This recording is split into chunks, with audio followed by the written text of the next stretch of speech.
we understand that, we become cognizant of the choices that we make. I was thinking about the state of affairs because of what happened over the weekend or on Friday, and I was just thinking that we're dealing with so many, we're confronting really huge matters, but it's mostly a lack of constraint. We just like wild horses, no constraint. We're like out of control. We can't prioritize. We can't put anything, we can't hold anything in a container to deal with it at a more appropriate time or in a more appropriate way. We've got so much political conflict. We've got social divisions and inhumane policies. But we're always ascribing it to something or someone out there, never ever considering how just what we bring contributes to the group consciousness, to the universal consciousness. And most of us are really good people most of the time. And when we have that off moment, like we have it and then it's over, and then we go back to being really good people, right? But when we had that, we pushed that out in the world. We can't get that back. And so that energy floats and it permeates, and someone else who is not conscious, who is not mindful, who is already at their tipping point, gets like a blast of that energy, that information, if you will. And it's the tipping point for them. We do more than just have Dharma talks. We have conversations with Sangha members. Somebody who's, it's hard to say some of these things because you're sitting in here. Okay, but if you hear something that sounds like I'm talking about you, I'm not talking about you, okay? I'm talking about somebody else, okay? But we have people in here who are sick when there's nothing wrong with them except in their own mind. We have people who are angry on the edge and ain't nobody bothering them. We have people who need to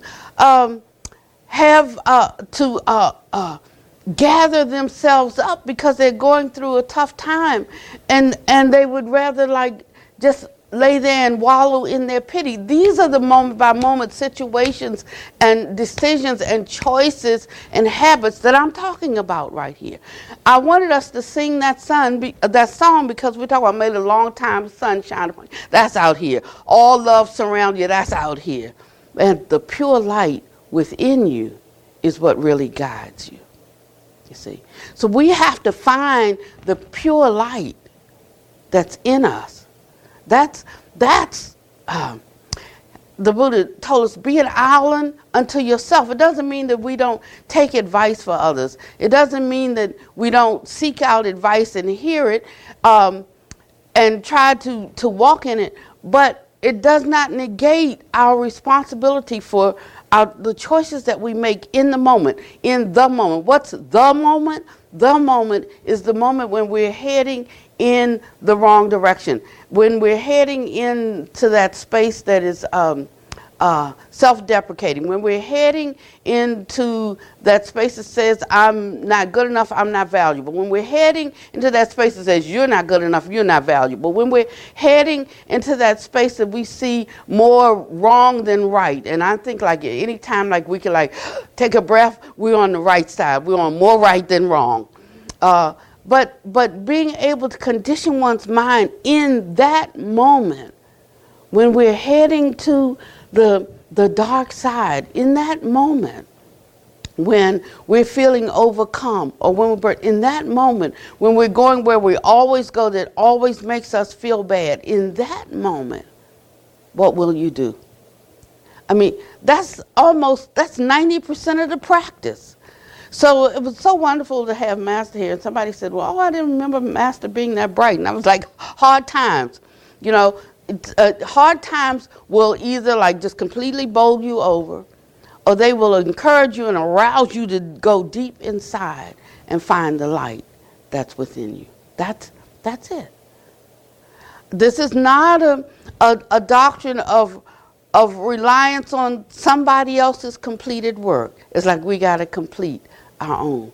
But the thing is, the completion of our work brings us to a certain kind of brightness. In the Majjhima Nikaya number 40, it said, when one has abandoned covetousness, one who had a mind of ill will has abandoned ill will. When one who was angry has given up anger, and who was resentful has abandoned resentment. When one was contemptuous has abandoned contempt, and who was insolent has abandoned insolence. One who was envious has put away envy, and one who was greedy has put away greed. One who was fraudulent has stopped being fraudulent, and one who was deceitful has abandoned deceit. This is one who has wrong view has abandoned wrong view. He says, then he sees himself. He sees himself purified of these unwholesome states, and he sees himself liberated from them. And when he sees this, gladness is born in him. And when he's glad, rapture arises in him. And in one who is rapturous, the body becomes tranquil. And in one whose body is tranquil feels pleasure, a pleasure not born of this world. And in one who feels that pleasure, the mind becomes concentrated. And then he can pervade his mind with loving kindness and with compassion and with appreciative joy and with equanimity or boundless generosity. And thereby he gains the internal peace. Then because of that internal peace, he practices the way proper for one who calls themselves my student. And this was a discourse that the Buddha gave on how people perceive you. And when you are asked, what are you?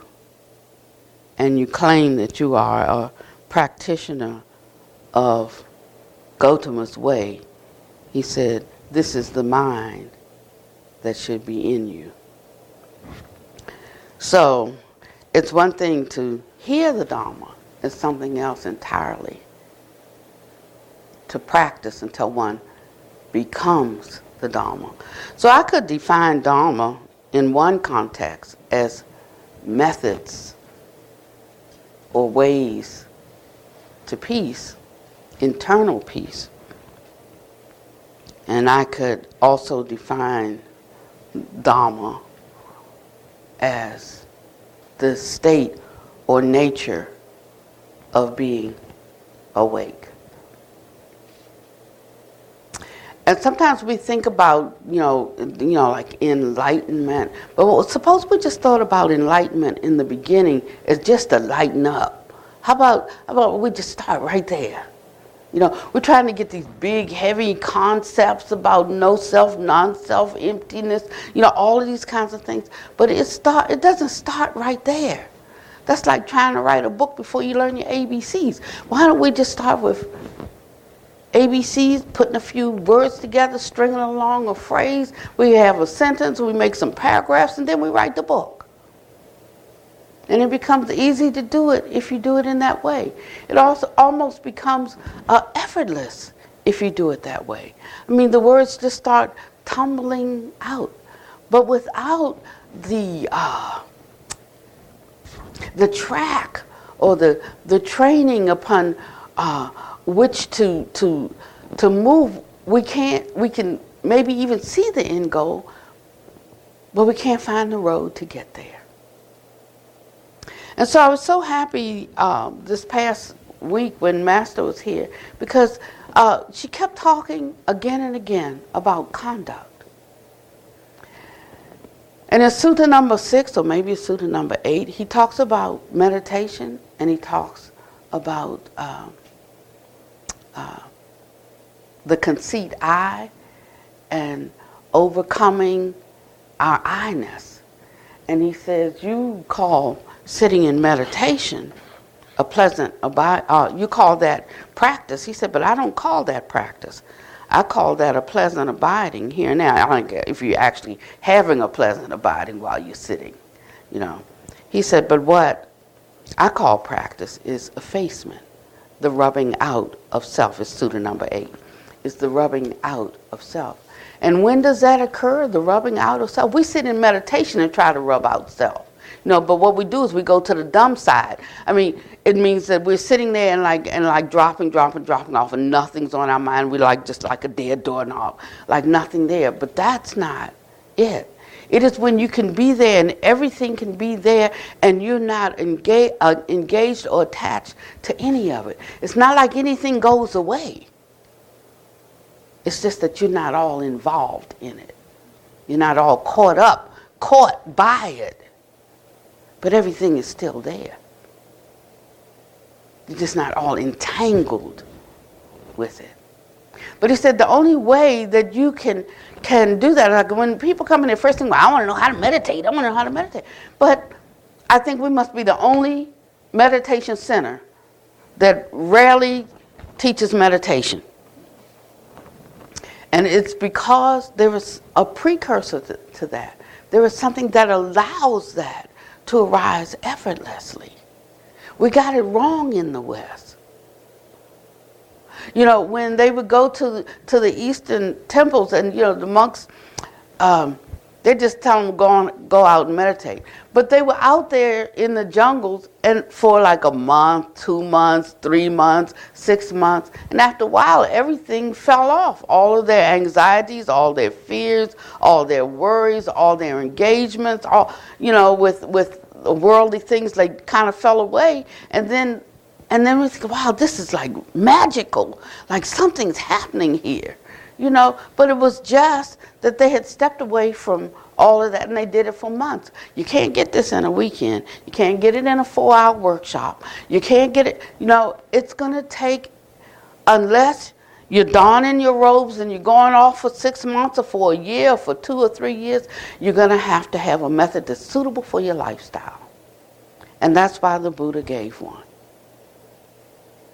He said, in the moment, when you feel a becoming, a self arising, let's say that I see something happen and I'm moved by it, okay? But let's say that thing happened, but I didn't see it. Then I'm not moved by it. It wasn't until I came into contact with it that the self arose that got so engaged in that. And so he says, you understand how we get engaged, then we know how to dismantle the engagement. So I can see something without getting all caught up in it. When I recognize that I am creating a momentary person, there is a becoming, and that's what you feel rising up, a coming into being in that moment. And so the practice for us is when we start to feel that energy. We can pay attention to what's happening, but we don't have to become vested in it. We can just pay attention to it. We don't have to create a me to deal with it. There's already a you right there, I guarantee you. You don't have to become something to meet the challenge. There is a pure light that's within you that can meet any challenge. But we have to stop cutting it off and going back to our conceptualizing mind. That when we see something, there is the aversion that drops up, or the lust for, the desire for more of it that drops up, or or the hatred of it. And so he gives us practices. He gives us dharmas to do. It's not like dharma's words on a page, just read it, but he gives us dharmas to do, methods to employ This whole thing is a book of methods. It's not like a novel. And there's a whole lot of books too.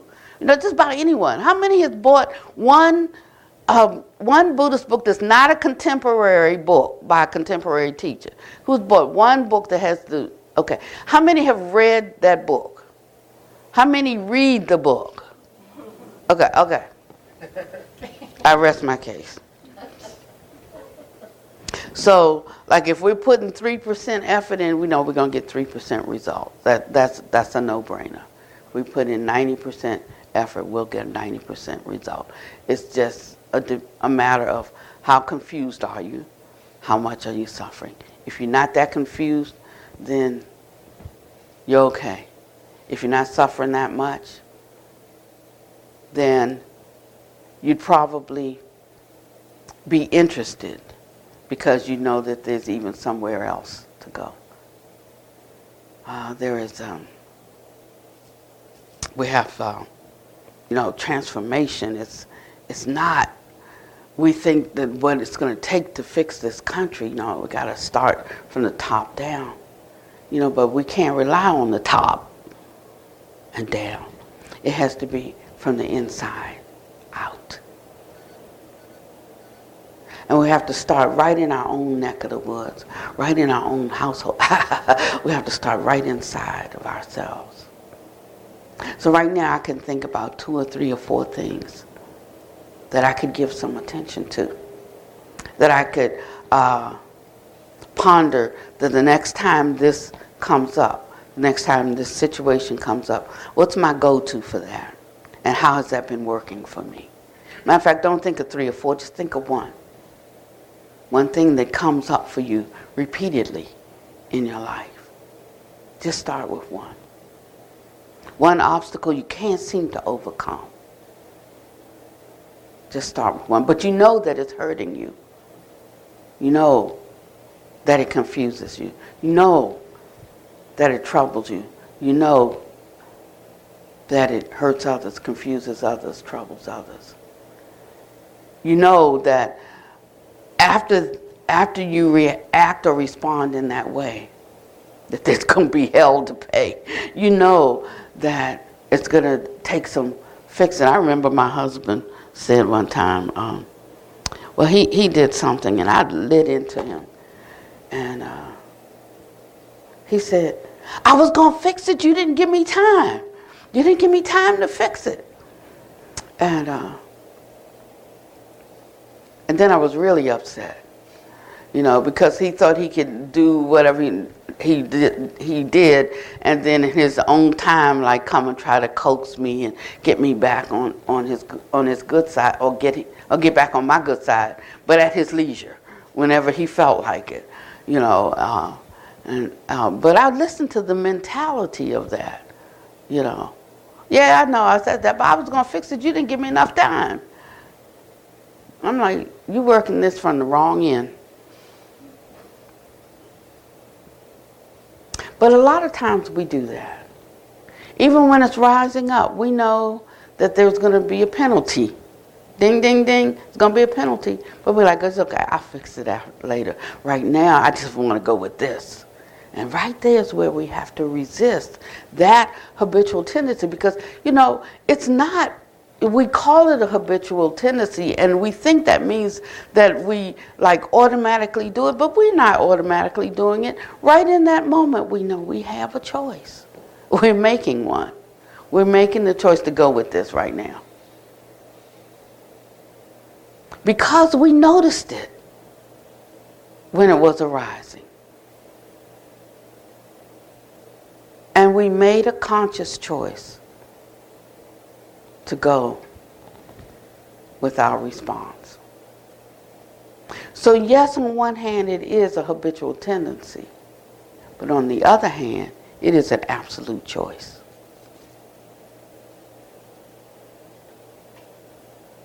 And so the Buddha is encouraging us that we have the capacity to make the right choice in the moment.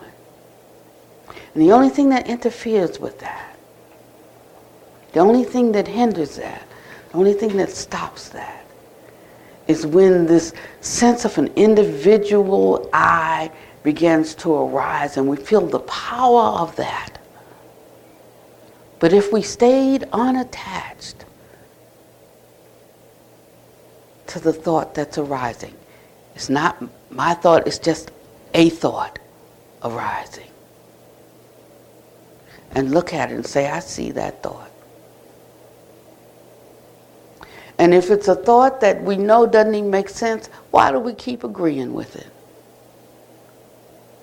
Why don't we say, like, that one, that's a no. I'm not that. I don't feel that way. You know. Can we say no? Can we just say no? So thinking about what causes us to not reject that which we know is unwholesome should be reflected on.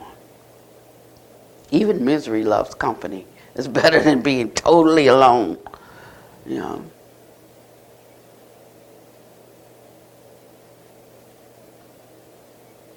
So I want to know, I kind of want to hear from you today, because I want to make sure that this is not just a Dharma talk today. Because I'm concerned. I'm concerned about some people in the Sangha who really going through some things.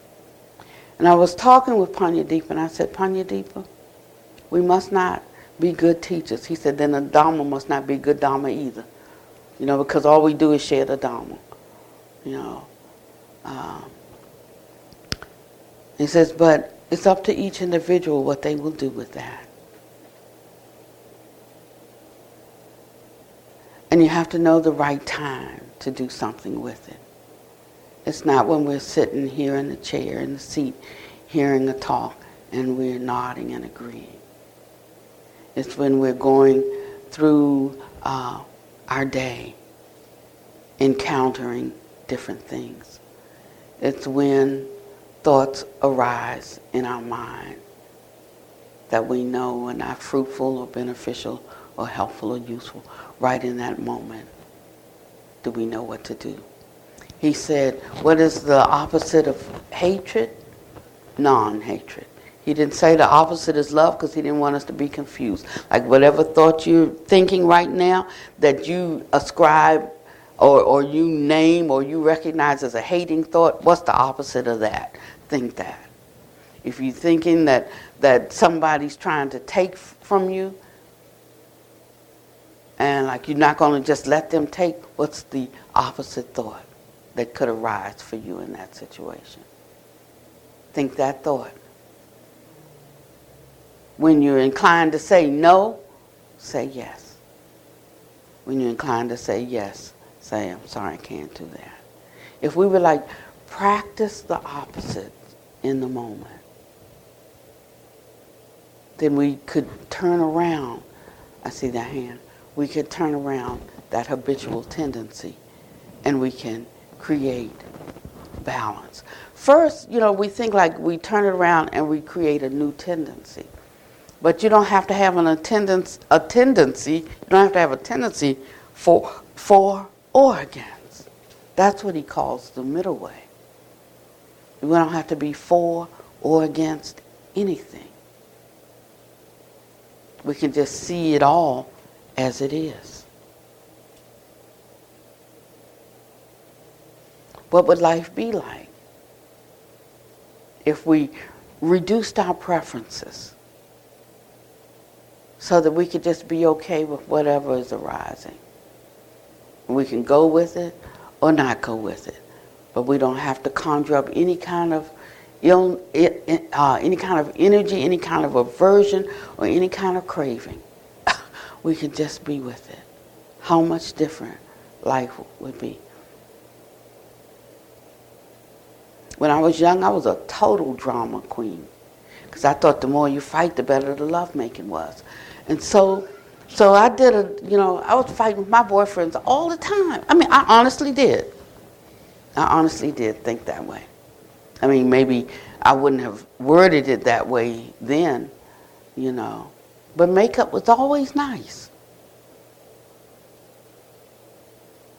But now, I can see it didn't need to be either one of those ways. I thought neutral was boring. Tooey. I hated a guy that didn't have any fire. Because they couldn't keep up with me. I'm not talking about sexually. I'm talking about just period. You know, they couldn't keep up. Couldn't keep up with me. So I needed somebody who was rip-roaring, who was on the edge. You know. And it caused me a lot of suffering. Because I always kept something going. Or hooked up with somebody who was just as crazy. You know. But one day, I just didn't want to be crazy anymore. I didn't want this flip-flopping back and forth, back and forth.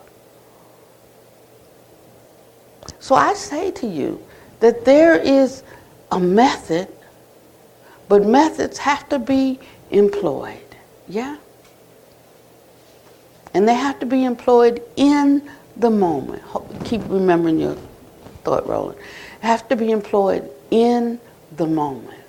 That's where you'll see change, but not just change. When you find that you actually have the strength to do this, you actually have the capacity to do this, he says, then a gladness is born in you. So I'm a happy person and I'm glad, but not because of anything anybody out here does, because sometimes you can be for me or against me, you know. But me, gladness is born in me because I know I can make choices. And at least I know, you know, I can catch myself many times. Sometimes I can't. And when I can't, I go back and I reflect on that. And I try to think of next time when this arises, this is what I'm going to do. And if I don't do the right thing in the right moment, you know, I don't think so much about next time. I try to go back and correct that. I mean, just immediately. Amy and I were talking today about why people lie, you know, and how they just can't face someone, you know, the fear of telling the truth. And we have to get used to doing it. And part of telling the truth starts with being truthful with ourselves about the choices that we make moment to moment. And such a release and a relief and a joy comes when we do something and we know that was inappropriate. You're like, Pannavati, that made no sense at all. And you did it deliberately. Instead of me thinking like, oh, I was so wounded as a child. I was, you know, like, 64 years ago, my mother hit me with the table leg, and I'm still suffering. I can still feel, you know. It's when I no longer make excuses, regardless of what happened outside. My thought is my thought. I'm the owner of it.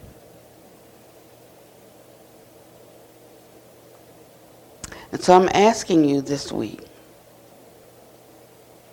No, we want to abide in kindness, loving kindness. Loving kindness is just loving being kind. You know, like if you don't like being kind, start right there. You know, when that like, oh, they get on my nerves comes up. It's like, no, they don't. It's me. Girl, you gotta work on that. I'm like, yes, I do. I mean, I talk to myself all the time. You know, it's okay. You can do that. You can talk to yourself that way. Because you are talking to yourself all the time anyway. But when you're feeling something arising, what is this energy arising? Who am I becoming? In a minute, she's going to be out there. Wait for it. You know, and is it the one I want to be out there? If not, unplug. Go in the opposite direction. And you'll be so happy when you can do that. You may miss it, then you make it, then you miss it, then you make it, and you'll feel the difference between when you miss it and when you choose to do it. And from that gladness, rapture. And rapture has an energy. It's not like glad, happy, happy, happy, but it has a force. It has a power. That's what I'm saying. It has an inundating power. It overcomes you. It takes away your sense of boredom with the world. And it takes away, erases that continual mistrust of others. And then the body becomes tranquil. The body becomes tranquil when, after what has arisen? I just gave the first, there was G. What was that? Gladness. And gladness produced R. Rapture, right. And that produced T. There you go. Tranquility. The body becomes tranquil. Okay, so what was arising did not feel comfortable, right? You know, when something's arising in you, I'm losing control. I feel it. It's not making me feel good. The antidote to that, he just talked about it. To put away that thought, go in the opposite direction, and it will produce gladness. That gladness has a power to overrule and overcome. And that's rapture. And that will produce the tranquility. But you got to try this. You got to try it. And you got to try it again and again and again and again. And you will be amazed at how you transform. You don't have to read 10,000 suttas. You don't have to spend 8 hours a day in meditation. You don't have to go off to the Himalayas. You know, you don't have to do any of that. The laboratory is within us. Everything that we need, we already possess it. So,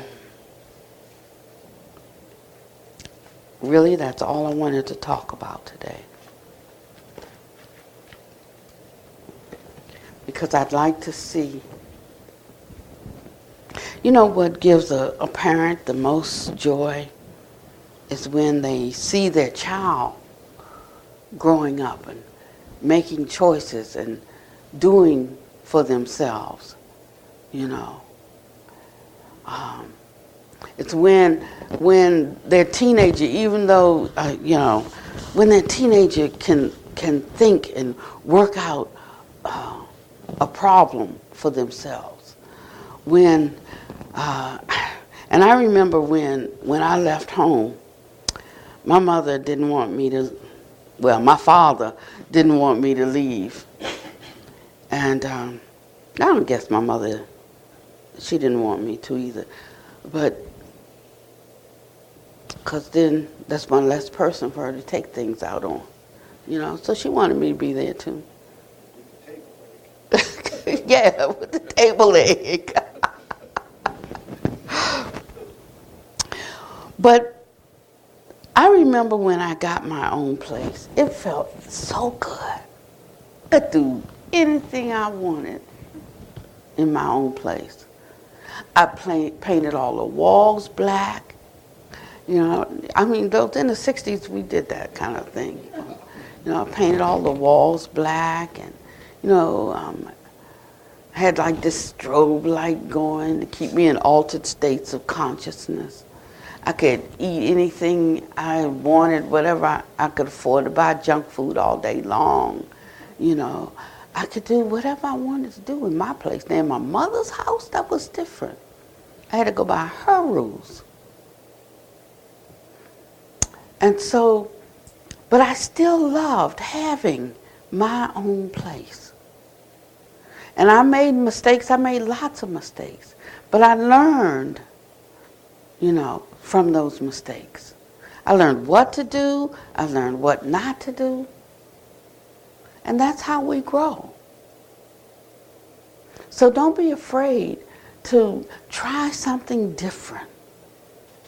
If we don't like what our habitual tendencies are bringing us, try something different.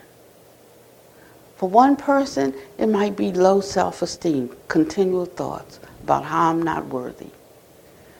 For another person, it might be, arrogance or too proud. For another person, it might be money problems. If you don't have it, ain't no point in worrying about it. That does not get it for you. It's better to use that energy in a more resourceful way to figure out how to actually get something than worrying about what you don't have. To the one who has so much and always afraid that somebody's going to steal it or need it or beg it off of them, give it away. For another, whatever is your Waterloo, whatever is that which says to you, this is not my highest and best sense of self. Do the opposite. And see how your life changes. See how your day changes. You'll find out what you're really made of. Bobby first. And then, yes, Bobby. You said hold that thought. I've had so many thoughts since then.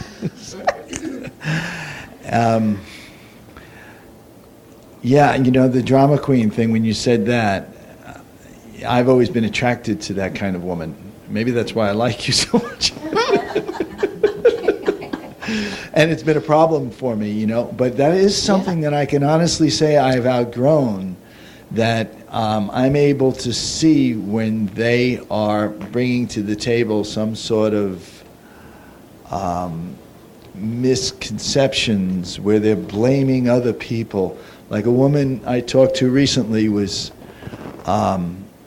this guy left me and I've been grieving for 6 months and none of my friends understand my grieving and they're calling me a pariah and I can't have people around me who don't understand me. And my reaction was very Buddhist. It was like, and I consider myself a student of this stuff. I'm just always practicing it. I don't know it all. But I think I had a good reaction. It was, why are you giving this person so much power? And so I've gotten to the point where I can deflect a lot of things before they can overtake me. But last night I got very little sleep because I'm challenged by something that you're challenged by. I'm building cabins, you're building this whole place, and contractors don't always do what they're supposed to do. And the framers didn't show up all last week. Yeah. And the Mexican crew is here Monday. Roland, we want to work. We're here. We say. So I have to write this guy a letter and say, you either show up and do the job or they're taking over and you're not getting paid. And that's difficult for me because a lot of these guys are bringing to the table anger. They're swinging hammers and they're ready to turn into Mr. Hyde and yell at me. So I have to be Pannavati and approach them without incorporating their anger.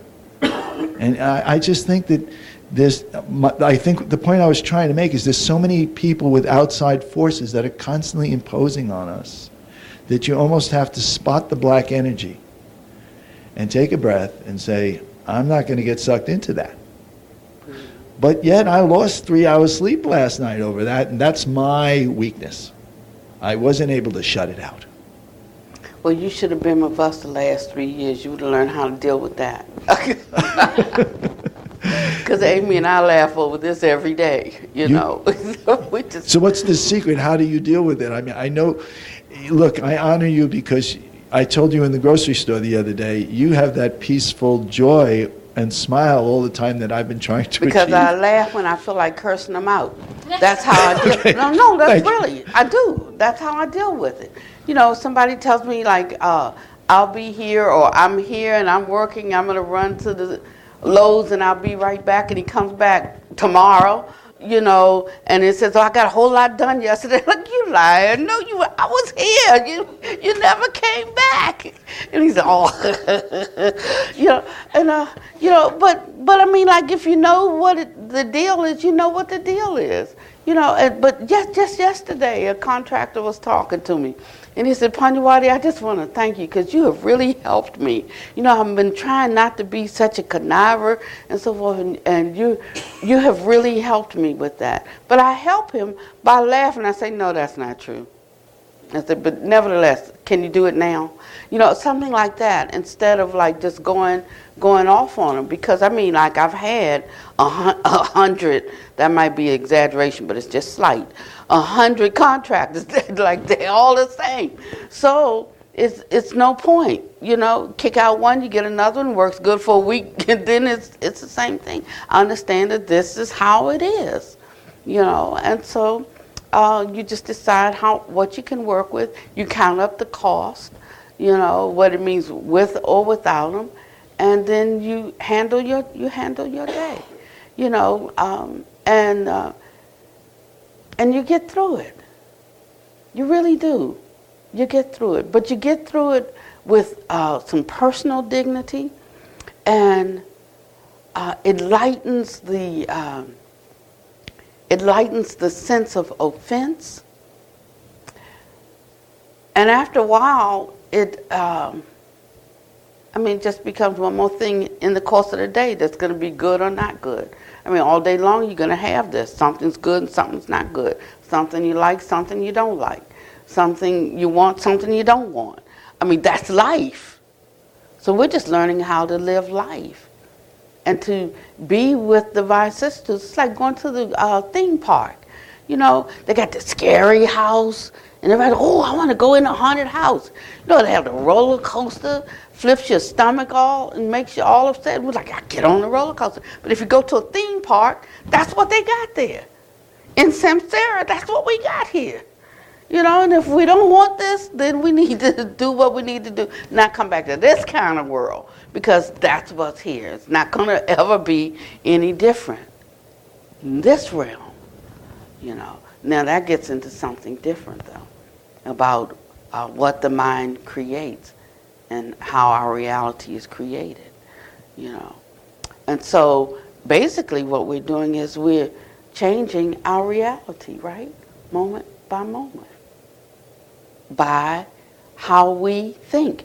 How we think influences the nature or the structure of appearances. So I see all of these contractors as my good friend.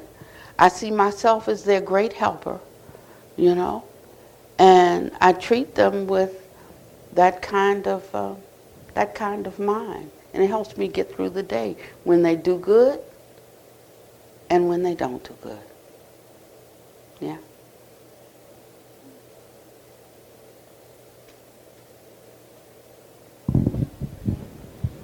Thank you. So changing our reality, that's what we're doing, moment to moment. I have a friend who practices jujitsu. And so how I think of changing our reality sometimes is when you're pinned down and you can't get yourself out of it no matter what you do in that moment. You're all the strength, all the strategy, you try to push your way out of it, pull, whatever, and you just don't budge. You just don't have what it takes. Huh? Then what do they do? You tap out. That's right. They tap out. Yeah. So that's it. Sometimes we can't fix everything. Sometimes we just have to tap out.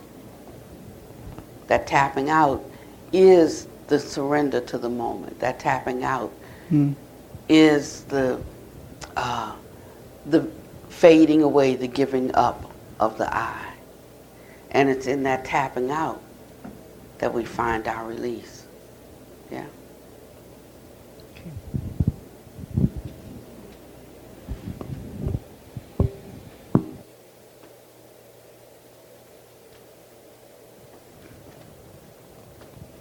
I have to tell you all, I got a text from hold that to look, from Master yesterday. She said she wanted to thank everyone here because you all gave her mojo back.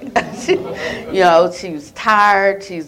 I forget how old she is, but she's around 7, right? She's about probably the deepest age. She was like tired, and she came here and she said, like, she was so invigorated by you all, like she's ready to go on tour now. It's just, I'm like, and she want to know, can we go with her and could the choir go with her? I'm like, no. Like deadheads.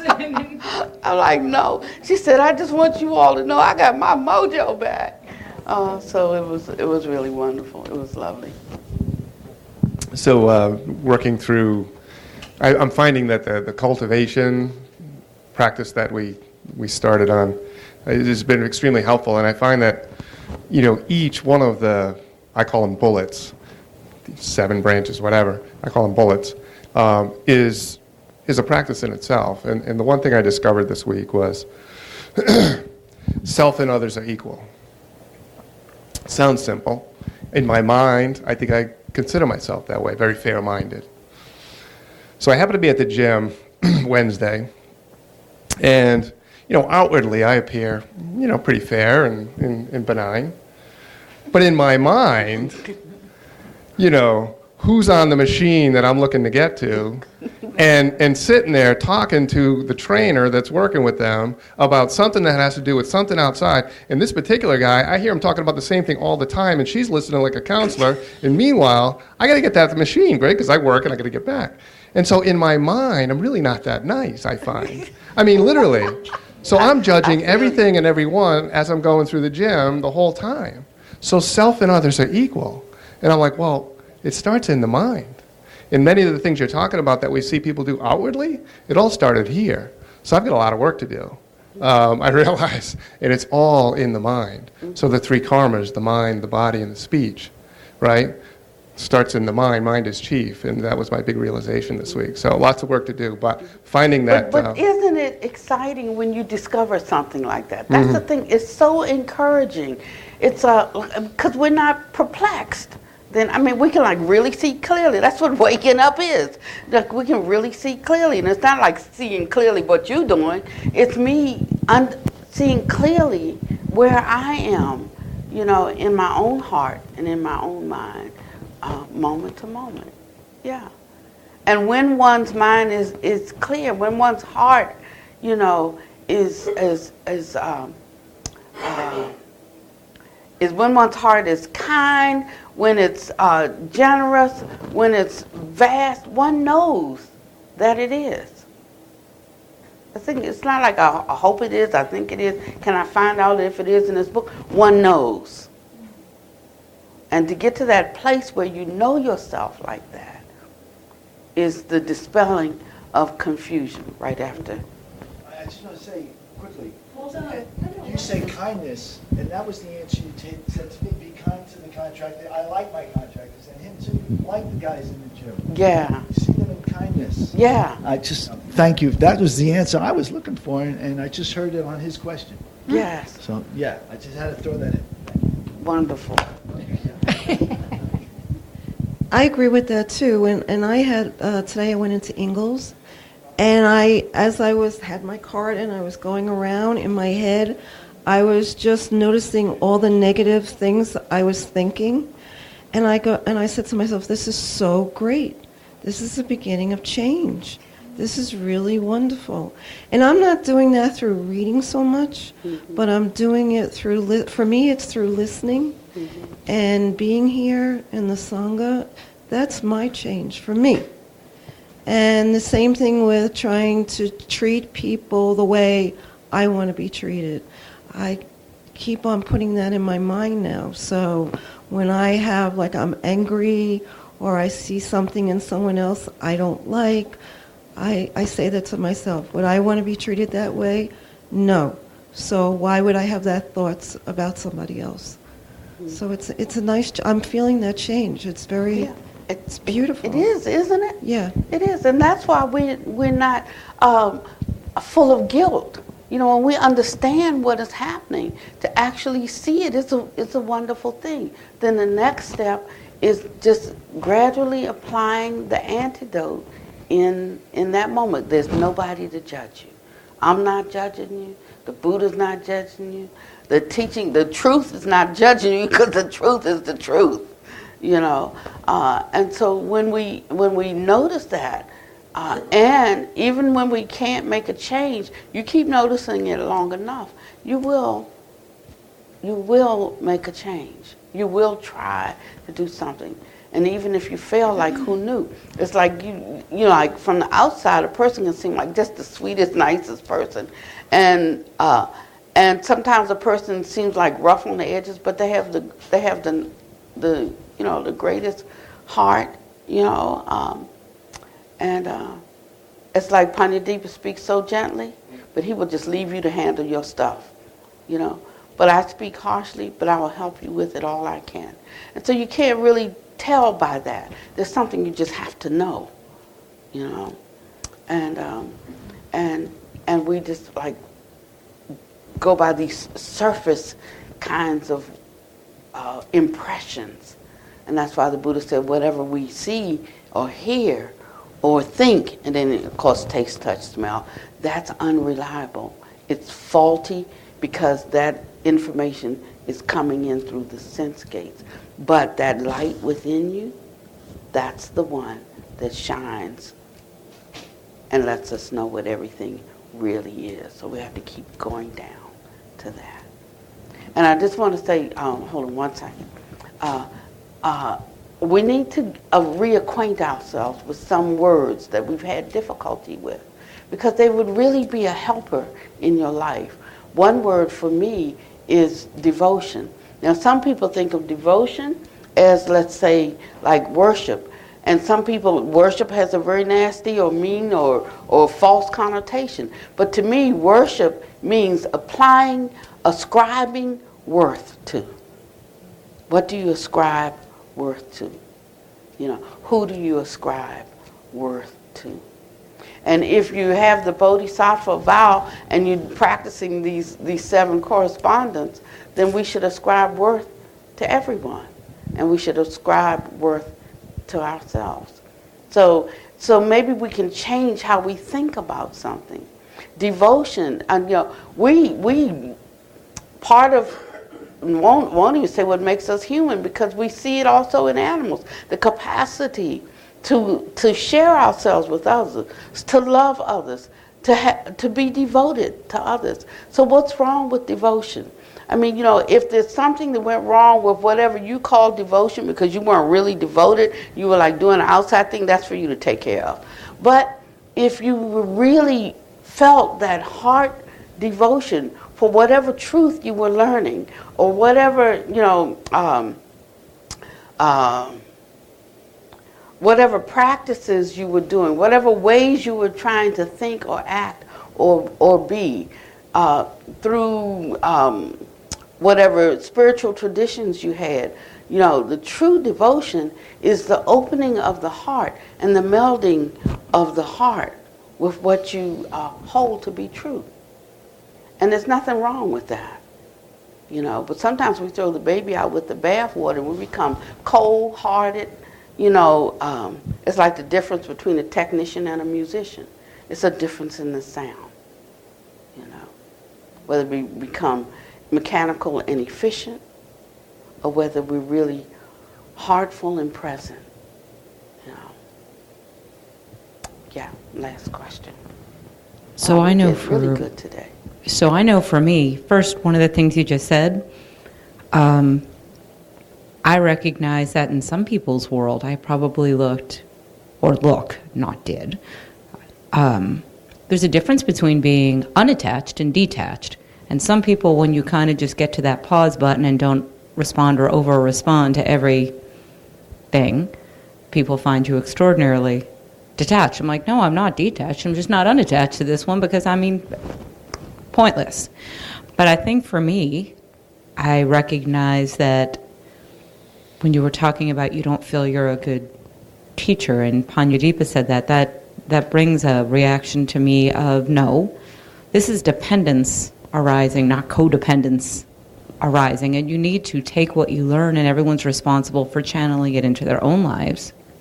So the codependency would be to put it back on you to teach, you being any you, kind of like me in my classroom, for me to do more for a student versus saying, you know what, dude, this is on you, man. I'm going to drop dead one day. You're going to move on to middle school. I'm going to drop dead. What are you going to do about this? And leave that person there to figure it out for themselves really makes one a valuable, wonderful teacher with great compassion when you're teaching that dependence versus the codependence of it all, which goes back to being, you can be unattached from a moment, but it doesn't mean you're detached from that moment. So I think for you, almost your every comment is about how others perceive you, and I think that's where you stop. And when you stop thinking about how others perceive you, there's going to be a great freedom for you. Yeah. So next time your thought comes up to you about how others perceive you, just go to how I perceive myself. Or tap out. Pause button. Yeah, yeah. Thank you for coming.